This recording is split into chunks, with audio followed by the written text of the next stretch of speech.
refieren al amor al prójimo, la otra tabla, pero es interesante porque comienza en esta segunda tabla con este primer mandamiento que se refiere al amor, veneración, respeto y cuidado sobre los papás y en particular las relaciones entre papás e hijos en la vida familiar.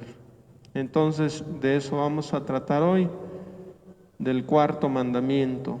Los mandamientos se inscriben dentro de una ley que Dios ha dado para los hombres, que es la ley divina.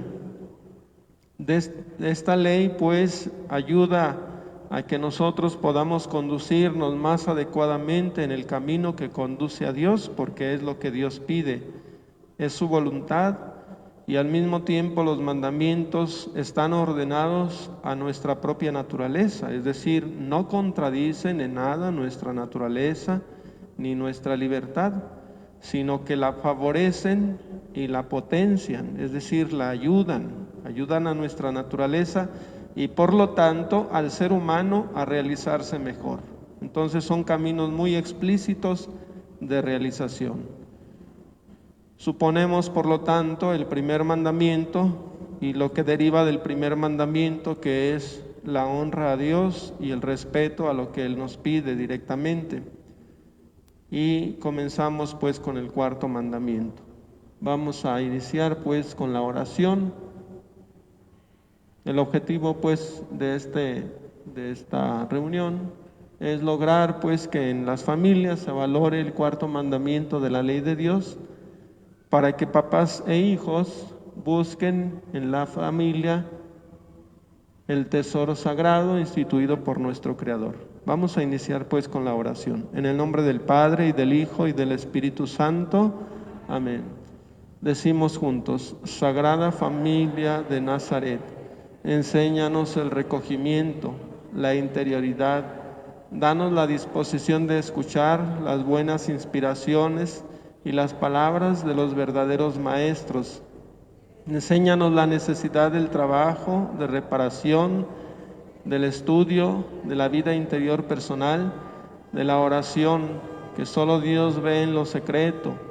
Enséñanos lo que es la familia, su comunión de amor, su belleza simple y austera, su carácter sagrado e inviolable. Amén. En el nombre del Padre, y del Hijo, y del Espíritu Santo. Amén.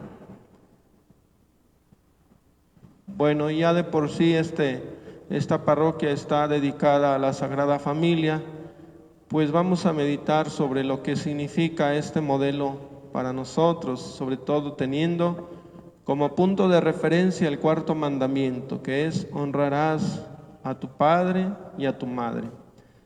Este es el mandamiento, por así decirlo, más importante, o el primero al menos, de la relación de nosotros hacia el prójimo.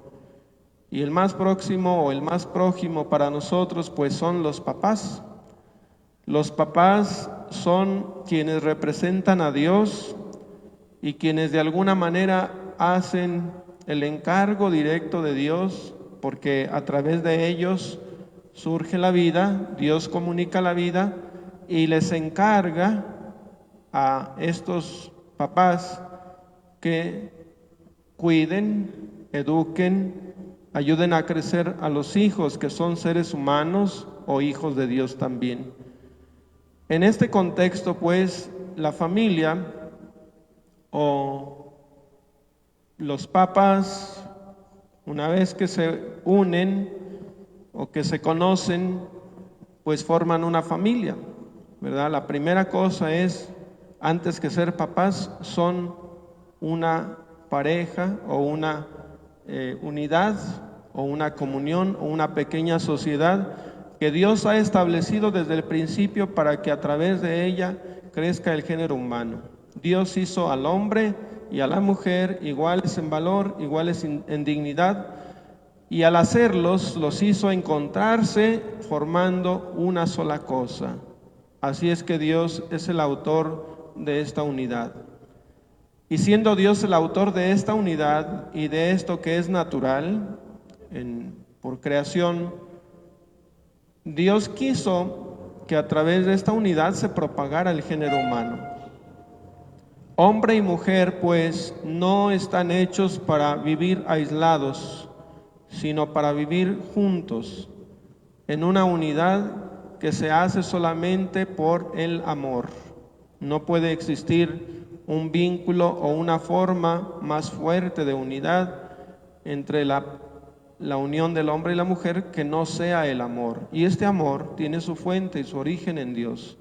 Dios le dio al hombre la capacidad y a la mujer la capacidad de poder descubrir en el otro por amor un complemento para cada uno. Por eso al sacar a la mujer del costado de Adán, esto es lo que quiere decir.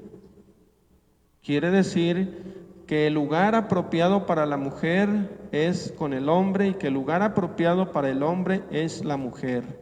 No hay otra forma de entender, pues, que el hombre con gozo exclame al ver a la mujer: esto es cuerpo de mi cuerpo, este es hueso de mis huesos, esta es mi compañera adecuada.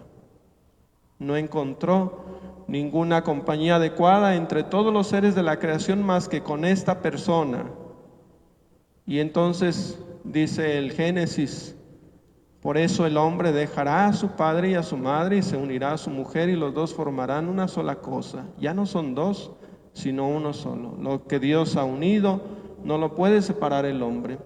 En este contexto, pues, nos recuerda San Marcos que los hijos deben obedecer a sus papás en el Señor, porque esto es justo. Y este mandamiento es el único que tiene una promesa. La promesa es para que vivas feliz en esta tierra y puedas vivir muchos años. Esta es la promesa. La promesa es vivir, si honras a tu padre y a tu madre, vivirás feliz en la tierra y vivirás muchos años. Esto quiere decir que hay una consecuencia positiva. La consecuencia positiva es ser feliz. Nos asegura pues prosperidad y paz en nuestra vida este mandamiento. Y en el sentido contrario, si alguien no guarda este mandamiento, o una sociedad o un pueblo no guarda este mandamiento, lo contrario es una desgracia para la sociedad y para él mismo, una vida de desgracia. Y esto como una consecuencia, porque ya dijimos anteriormente que papá y mamá en la tierra hacen presencia de Dios. Rechazarlos a ellos o no respetarlos es como rechazar el designio de Dios.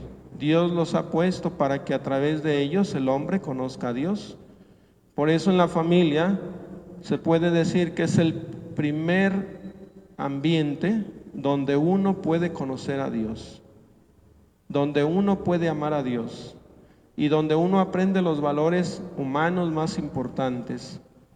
Es la familia, pues, educadora verdadera de los hijos, y ahí, por así decirlo, se fragua el comportamiento que se realizará en la vida social. Si un hombre, una persona, aprende buenos cimientos en la familia, generalmente los va a practicar en la sociedad. Pero si en una familia una persona adquiere vicios, malas costumbres, malos hábitos, o no es educado adecuadamente y practica todo tipo de faltas de respeto, lo mismo y de una manera potenciada se hará en la sociedad. Por eso es muy importante la responsabilidad que tienen mamá y papá de la educación de los hijos, porque no basta que solamente sean papás por procreación, es decir, por generación, sino que es necesario que cumplan con el deber de educar a sus hijos para que ellos crezcan como Jesús. 3 cosas. ¿En qué? En edad, en sabiduría y en gracia ante Dios y ante todos los demás. edad, sabiduría y gracia. Edad, porque es natural que tienen que crecer, los años no perdonan. En sabiduría, porque es necesario que conozcan las ciencias humanas, conozcan y se preparen para la vida en algún arte, en algún oficio, en alguna profesión. Es necesario para poder desarrollar su vida adecuadamente. Y en gracia, esto quiere decir, los papás no pueden descuidar la educación cristiana de sus hijos, no pueden dejársela a otros, es responsabilidad primaria y fundamental de ellos.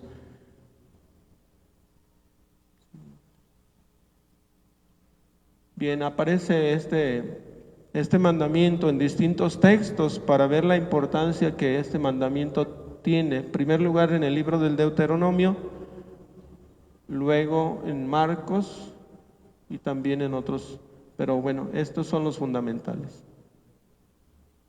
En conformidad pues con el cuarto mandamiento que hemos explicitado un poco, Dios quiere que después de que a Él se le ha dado honra, honremos también a nuestros padres, porque Dios les ha revestido de una autoridad para nuestro bien. Dios les ha delegado, sí, una responsabilidad, pero también les ha dado la autoridad de corregir, autoridad de amonestar, y como la autoridad también de que los hijos vean en ellos a alguien que está por encima, es decir, a alguien que es mayor, ¿sí?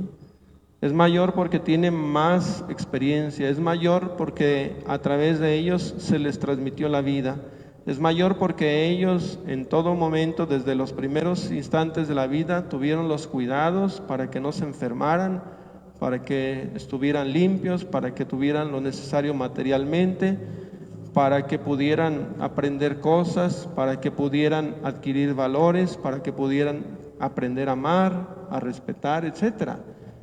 Si esto han hecho los papás y muchas veces han sacrificado tiempos de descanso o muchas veces les ha costado horas de sueño o les ha costado pues otro tipo de cosas y lo han hecho porque aman, pues los hijos tienen que corresponder.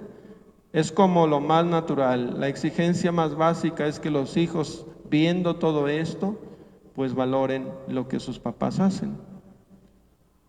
La comunidad, pues, de los esposos está establecida sobre la alianza y el consentimiento que hacen el día que se casan, ¿verdad? El día que están aquí ante el altar, ellos hacen el consentimiento matrimonial o el consentimiento conyugal, que es prácticamente la fórmula de la alianza que establecen entre ellos de amor. Yo te acepto a ti, fulano de tal, como mi esposo, como mi esposa, y prometo serte fiel en lo próspero y en lo adverso, y amarte y respetarte todos los días de mi vida, hasta que la muerte nos separe. Quiere decir eso, todos los días de mi vida. Este compromiso conyugal se tiene que vivir todos los días de su vida.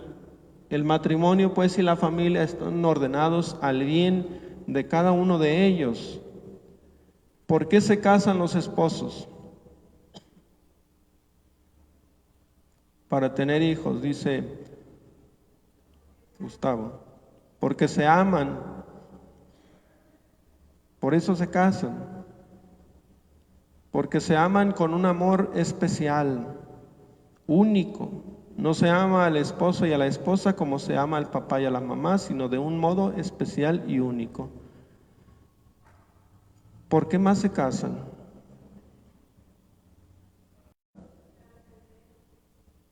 Trascender, para formar una familia, crecer y multiplicarse, pero les falta el más clave.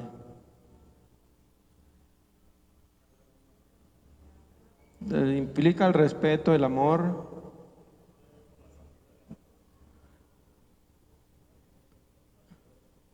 santidad.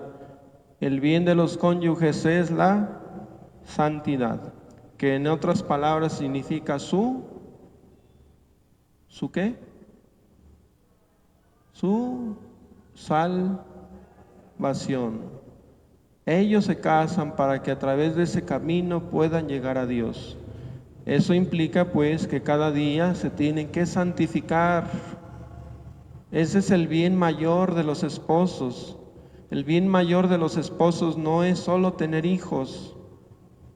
¿Sí? ¿Saben por qué? Porque cuando no tienen hijos, si quieren tenerlos, ¿qué pasa con los esposos? ¿Eh? Se enojan, discuten, se pelean, están enojados con Dios, viven con resentimiento o buscan de todas las formas tener un hijo como si el hijo fuera un trofeo. Y eso es equivocado. En cambio, cuando están unidos a Dios y se santifican y ven el bien principal de ellos, que es santificarse y salvarse, pues si vienen los hijos, qué bueno, ellos son felices. Y si no vienen, también les falta la santificación, la gracia. No les falta la amistad con Dios, no les falta por lo tanto el bien de los esposos. ¿Sí? ¿Sí entendemos esto? Todas las demás cosas implican esto: el respeto, la ayuda, el cuidado, la fidelidad, etcétera, porque eso es parte del amor y eso es parte de la santificación. La santificación y la salvación es el fundamento, es la razón principal por la cual ellos se unen. Claro, eso supone el amor. El amor, sin amor no hay santificación y sin santificación no hay amor. ¿Sí? Bien, la salvación pues de las personas y de la sociedad humana y cristiana está estrechamente ligada a la prosperidad de la comunidad conyugal y familiar. Vean cómo esta frase nos da la clave: la salvación de la persona y de la sociedad humana ligada estrechamente a la prosperidad de la comunidad conyugal y familiar. Si hay una familia que esté prosperando, debe entenderse no en sentido económico o material, sino en el sentido de que se están santificando o de que están mirando juntos a su salvación, a la salvación de las personas. ¿Sí? Por eso es muy importante que en la familia todos vean a la salvación de las personas. El objetivo principal de cada uno de los miembros de la familia tiene que ver en el sentido de la salvación personal y de la salvación de la comunidad o de la comunión familiar. ¿Sí? De modo que si un miembro está descarriado o anda por un camino equivocado, todos los demás que están conscientes de que el fin principal y el bien mayor es la salvación, deben estar, como dicen por ahí, echándole palanca al otro para que no se pierda, ¿sí? Sino que llegue a santificarse o a salvarse. Es una gran responsabilidad, por lo tanto, de los miembros de la familia el hecho de que se deje que alguien se pierda. ¿Y cómo dejamos que alguien se pierda? Pues lo dejamos cuando desde pequeños no se instruye, no se guía, no se corrige, no se orienta. ¿Sí? Si un padre de familia se despreocupa de la educación cristiana de sus hijos o de enseñarle el camino de la salvación a su hijo, está cometiendo un grave error, porque su responsabilidad es ver a la salvación personal y de la sociedad humana o comunitaria pequeña, que primero es su familia y luego la demás. ¿Sí? En ese mismo sentido, todos los demás somos en cierto modo responsables de la salvación de unos y otros, porque tenemos que estar interesados en la salvación de los otros como comunidad cristiana, y no debemos ser indiferentes ante los vicios que hay o los peligros que se están dando o los ambientes de pecado que se dan, como diciendo, pues allá ellos, no pasa nada. Hay que entender que se trata de una persona que fue hecha por Dios para salvarse. Su fin principal es salvarse.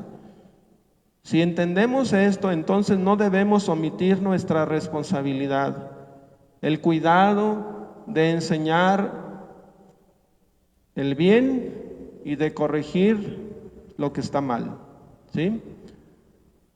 ¿Se entiende eso? Siguiente. Los hijos, por lo tanto, deben a sus papás respeto, gratitud, justicia, obediencia y ayuda. Vamos por la primera, respeto. ¿Cuántas faltas de respeto hay hoy en día de parte de los hijos a los papás? ¿Cuántas y cuántas los papás omiten el corregir por las faltas de respeto? Desde pequeños los niños ahora empiezan a gritar, empiezan a ofender, empiezan a aventar cosas y a veces hasta pegar. Yo me he encontrado niños, adolescentes que dicen, es que le pegué a mi mamá, es que le pegué a mi papá. Dice uno, y este tan chiquito, a esta edad ya hace eso, ¿cómo será cuando sea joven o cuando sea adulto? Que no recibe la corrección adecuada como para enseñarle que debe en justicia guardar respeto, ¿sí? Ser justo, ser agradecidos. Hoy los niños no son agradecidos, hacen berrinche y les tienes que dar y ni siquiera dicen gracias. Exigen. Y la exigencia sin gratitud vuelve a las personas soberbias, vuelve a las personas demandantes, son mandonas. Y si son mandonas, van a ser mandonas en todas partes. Cuando se casen, van a ser mandonas en su casa y no van a servir. O sea, van a pensar que todo se les debe. Y entonces lo más seguro es que van a fracasar. Es decir, la unidad no se va a dar en el matrimonio de ellos, si es que se casan, porque hoy no se casan, se juntan. La justicia. ¿Cómo se enseña a los hijos la justicia? ¿Cómo se enseña en la familia la justicia cuando nosotros a veces no somos justos? No somos justos con Dios porque no le damos lo que Él nos pide, fundamentalmente el amor a Él y la honra. Hay tantos papás que ni siquiera enseñan a sus hijos el camino del precepto dominical, ni las oraciones, ni el cumplimiento de la formación cristiana, porque no los llevan al catecismo, no les enseñan los mandamientos, no les enseñan valores cristianos. No digo que no les enseñen otras cosas, a lo mejor sí, pero una educación sistemática, cuidadosa, está muy descuidada hoy. Justicia. A veces nosotros somos mal ejemplo en el sentido de no cumplir, y a veces abiertamente delante de los niños, no cumplir con nuestros deberes. Y no cumplir con nuestros deberes y abiertamente hacerlo delante de ellos es enseñarles el camino de la injusticia. Porque lo justo es corresponder a lo que nos toca, hacer lo que nos toca. Eso es lo justo. Si no lo hacemos y aparte se lo enseñamos a los niños, eso es injusto. Ayuda, obediencia. La obediencia es lo que más le agrada a Dios y la obediencia es lo menos frecuente en nuestro tiempo. Hoy se habla mucho de libertad, de autonomía, y pues la obediencia es una especie de restricción a la libertad, se entiende negativamente. Y ayuda entre las personas, si en la familia se ayudan unos y otros, pues naturalmente se crecerá en este compromiso. Siguiente. Los papás son los primeros responsables de la educación cristiana de sus hijos. No son los abuelos, no son los tíos, no son los parientes, son los papás. Y esto está muy descuidado porque ni se interesan por educarlos cristianamente y a veces ni se interesan tampoco por ayudarlos, por estar con ellos, por compartirles algo de tiempo. Hoy muchos niños y adolescentes están muy descuidados por los papás, se les deja ahí a la deriva, se les entretiene. Y para entretenerlos, pues les compran todo tipo de artículos de entretenimiento, pero eso no educa, eso no forma, eso no fortalece, es lo contrario. Hace que las personas vivan en un mundo virtual y se escapen de la realidad, ¿sí? y piensen que ese mundo virtual es lo real y no es así.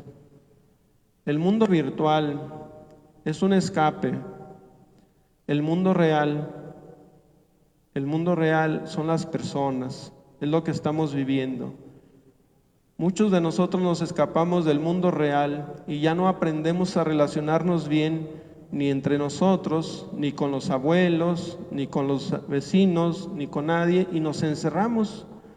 Y las personas encerradas no son capaces de establecer relaciones adecuadas, equilibradas. Por eso, cuando no aprendemos esto en las familias, lo más seguro es que una vez que venga la adolescencia, la juventud, y luego tengan o asuman compromiso de matrimonio o tengan una familia, se van a escabullir, se van a evadir, porque han aprendido durante la vida a evadirse de la realidad, a no asumir compromisos, a no aceptar responsabilidades y a dejar que otros hagan y yo me escapo, yo me escondo, yo me refugio en otro tipo de cosas que no es la realidad. Y esto pasa mucho ahora. La gente hoy en día está muy metida en lo virtual. Bueno, lo mismo con respecto a la oración, a la fe y a las demás virtudes. Los papás deben educar en todo eso. Primero con su ejemplo, pero también con la ayuda de la iglesia o de las instituciones, las que están para ayudarles. Siguiente. Los papás, por lo tanto, deben respetar y favorecer la vocación de sus hijos. ¿Cuál es la vocación de sus hijos? Hoy en día se dice que hay una falta o hay una crisis de vocación, y la crisis de vocación consiste en no saber para qué estoy en el mundo o en no saber qué es lo que es mi misión. No sé lo que es mi misión cuando no le pregunto a Dios, porque la vocación indudablemente viene de Dios, de reconocer que Dios me llama y me ha puesto aquí para alguna cosa y que yo quiero responderle. Cuando no hay conciencia de la vocación, entonces yo no quiero asumir una vocación, yo no me siento llamado y yo no me siento con responsabilidad de responder a ese llamado. ¿Cuántas vocaciones hay? ¿Cuántas conocen? 3, ¿cuáles?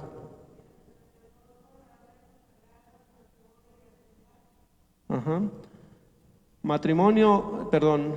Sacerdocio y vida consagrada es uno, que en el fondo es la misma, es la consagración de la propia vida para el servicio completo a Dios y a su reino. La segunda, matrimonio o casados.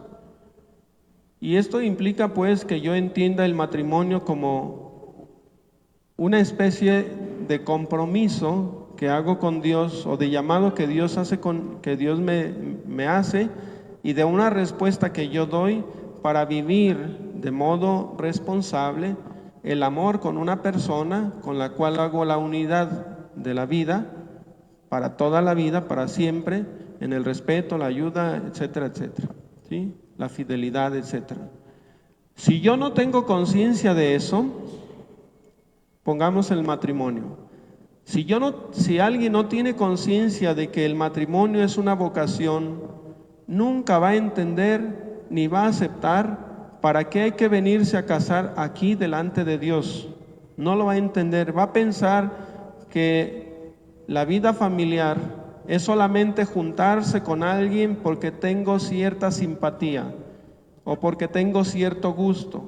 Pero cuando ya no haya simpatía o gusto, pues eso se acabó, ¿sí? Porque todo depende de la simpatía o del gusto personal, pero no del llamado que Dios me hace y del compromiso que yo hago para responderle.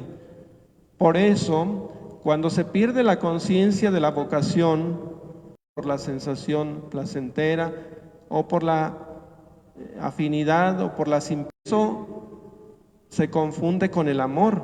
Es parte del amor, pero no es todo el amor. El amor verdadero significa el compromiso que yo hago con una persona para estar con ella en las buenas y en las malas, en la salud y en la enfermedad, y ayudarle a santificarse y que me ayude también a mí a santificarme.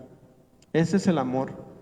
Si no se entiende así, entonces no van a entender sus hijos nunca para qué se casan por la iglesia o por el sacramento, para qué es importante hacer este compromiso ante Dios, porque lo más importante no es eso para ellos.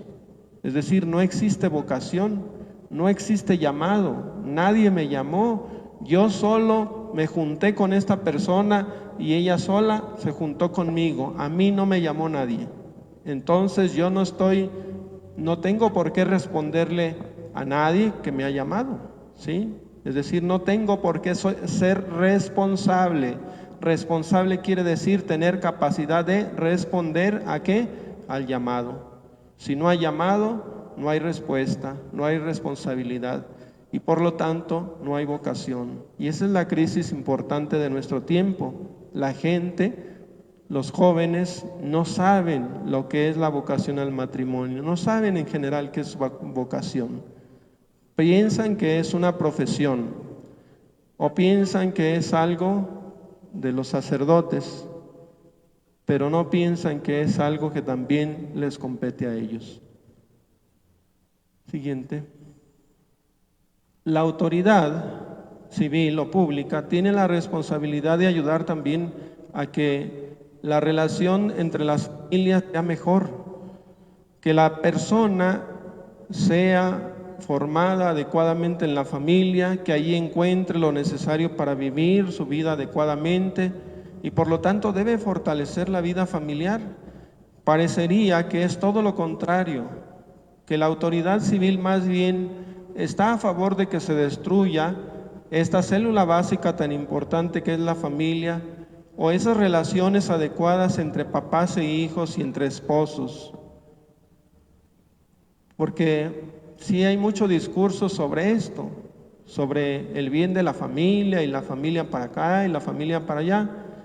En el discurso está bien, pero en las acciones que hacen los gobiernos, promueven más fácilmente el divorcio, promueven el aborto más fácilmente, rápidamente y como un derecho, es decir, el asesinato de los hijos. Van a promover próximamente las leyes de eutanasia también, es decir, el asesinato de los viejos y de los enfermos mayores que son inútiles ante la situación económica y son una carga, y entonces mejor hay que ayudarlos a que decidan que lo mejor para ellos es que se les quite la vida legalmente. Eso es propiamente, es un asesinato con consentimiento de la persona que quiere ser asesinada o que quiere que lo asesinen o que le quiten la vida. Eso es, vamos a decir, un suicidio asistido, así se le llama, en otras palabras. Es un suicidio asistido. Ya no quiero vivir, quiero morirme porque ya no aguanto esta vida, ayúdenme a morir, quítenme la vida, mátenme. Eso es.